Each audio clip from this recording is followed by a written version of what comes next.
Alright, and we're back again. Let's keep at it. Let's keep just exploring the downtown depths of Bikini Bottomville. and enjoy the lag as we go. I'm really starting to get worried, though, about that one part in Goo Lagoon. Based on the fact that it just lagged there. That explosion is, like, gonna crash the game. And I kinda am excited for it, actually. I don't know why. But I don't know, it seems fun. We'll just have to see what happens. Drink some coral cola, and, you know, just live. That's what life's all about, isn't it? Just having some fun. I don't know about you, I'm having some fun.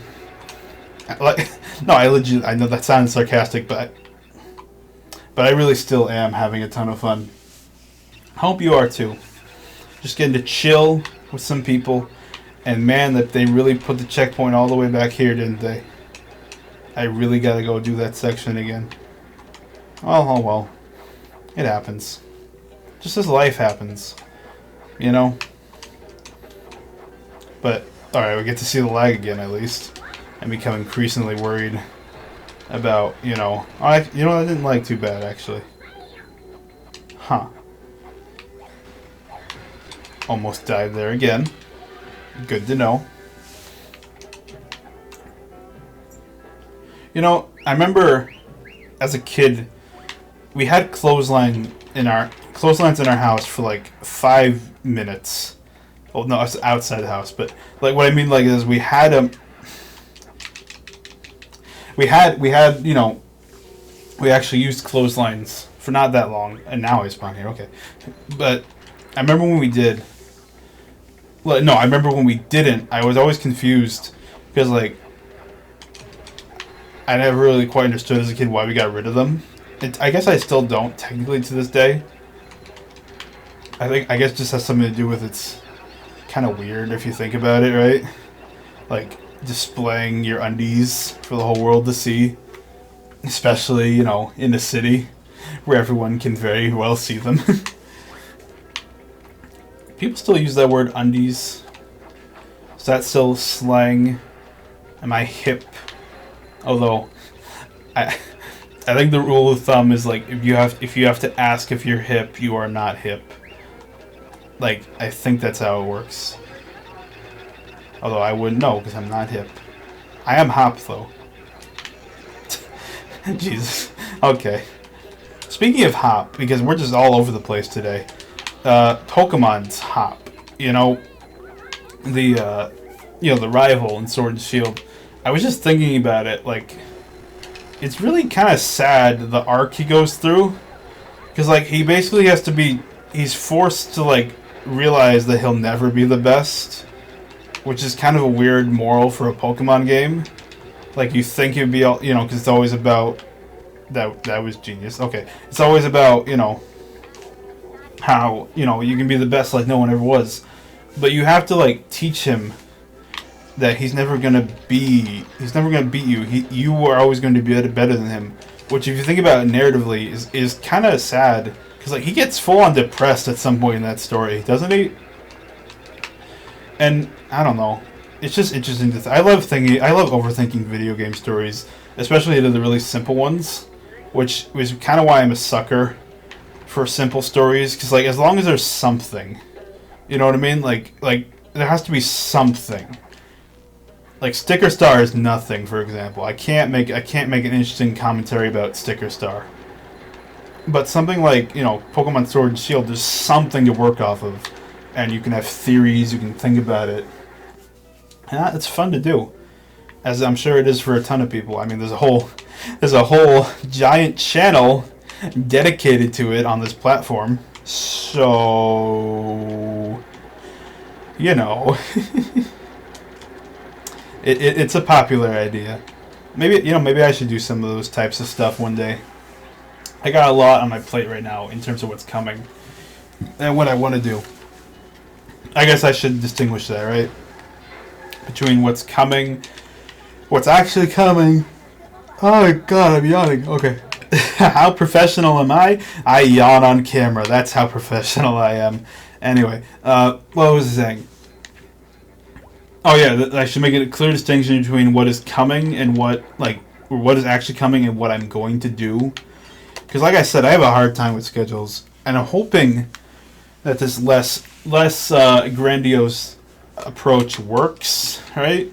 Although, to be honest, I'm still kind of overdoing it in my planning. Because I get excited easily.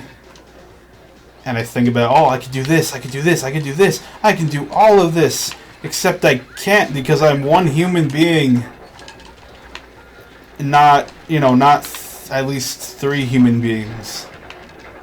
And it's a little hard to get new teammates in the current situation going on that is to not be named, Voldemort.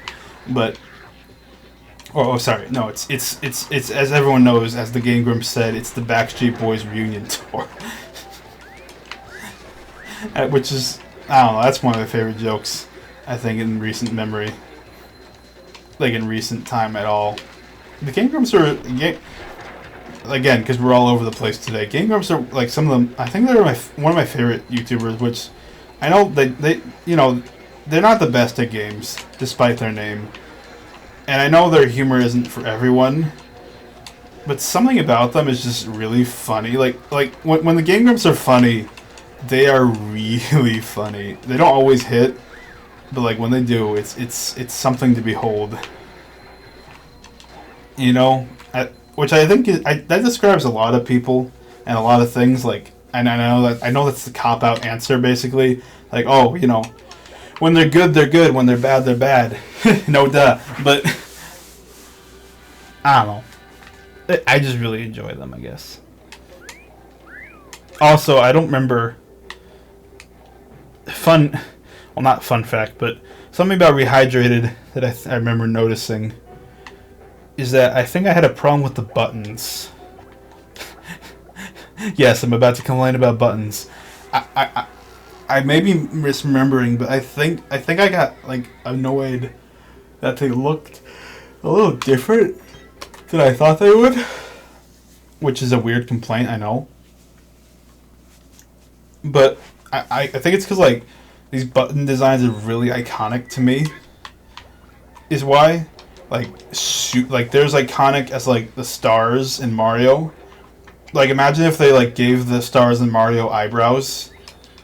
Everyone would riot because they're iconic, It's kind of like that, and I might just be complaining about nothing. For all I know, I could have dreamed that they switched it up, and I'm sure I'll check later and think of myself a fool. But it's the little details that matter, is I guess what I'm trying to say. Oh, I just realized you can see Kelp Forest in the background there. That's neat. I know you can see the other levels from other levels, but that's neat. I never noticed Kelp Forest there particularly.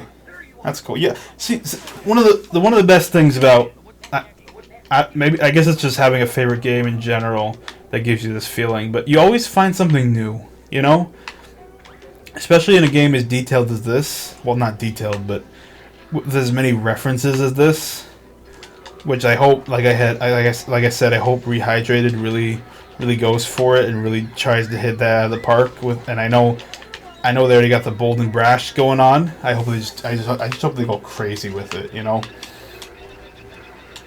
which would be fun. And if you're wondering why I didn't do the bungee thing first, it's because of that. Because I always die at that part. As such, the bungee resets, and I have to redo it anyway.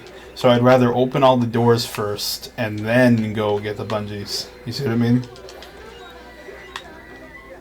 30 years running. A thank you. So something about the way he says thank you. I know it's snobby, but it's the perfect mix of snobby and joking, I don't know. You get what I mean, maybe. And no, I did not imitate this bungee jump in real life as a kid. This is one thing I stayed away from. Although I guess I did. I did. I totally did. No, okay, I didn't literally replicate it, but given the chance, if I had one of those toys, those Slinky, no, not Slinky. It was rubber hands. I don't remember what they're called, Like you get them from like the 25 cents coin machine. Rubber hands, and I'd like put one of my Lego figures on them, and I'd use that and just have them go over a pit or something, like just somewhere in my house, and that's how I would imitate this part. That's a blast, and I kind of forgot I did that, so that's a blast from the past right there. So thank you, SpongeBob, for all your nostalgia, which, let's be honest, that's kind of what you lived on for a while. In the dark years, you know. If you're wondering, my opinion on SpongeBob is that it was great in the beginning, then it got kind of bad, and then now it's great again. Mostly, you know, it's not. I think someone put it best. It's not the same show, but modern SpongeBob is like a good show in its own right. It's not the same show, like it's not the same style of humor. It's not. But it's still good, and it's really creative too, right? Like some people have a problem with the really expressive animation, but I love it. I don't know. I think it's really neat looking. You may not know what I'm talking about. You may have not seen SpongeBob in years, and why? No. You're watching a video about a SpongeBob video game. You've probably seen SpongeBob recently, or at least recently enough to know what I'm talking about. So crazy thing is, this game is going to be a lot shorter than I thought, especially when I'm not reading everything. Because, like, we're almost done with this part, and we're 18%, 4 parts in. How do you like that? Alright, let's see. Huh. I'm missing a sock. Lovely. Alright, let's think. Where could it be? Let's see. No, it's not in the lighthouse. We got the lighthouse one. We got the one. We got the 2 from there. So that's 3. This is one. No, that wasn't. There's one sock in here, so that one doesn't count. But, huh? We got the one on the. That's 4. We got the one from the roof place. Got the one behind the lighthouse. That's 5. Well, shoot. Okay, that's the wrong one. But okay, we got 5. What could I be missing? I suppose I must have just missed one of these rooftop ones. I have to assume. But I swore I got him. I swore. Although, okay, I probably shouldn't swore, because that's a bad thing to do. Yeah, I wonder what words really can be said and can't be said. You know, like I know there's like there's a list that we aren't allowed to look at, and I always get really cautious about that. For some reason, I guess. I don't know. Oh well. Oh, okay. Well, before we look for the last sock, third favorite joke right here. Right here.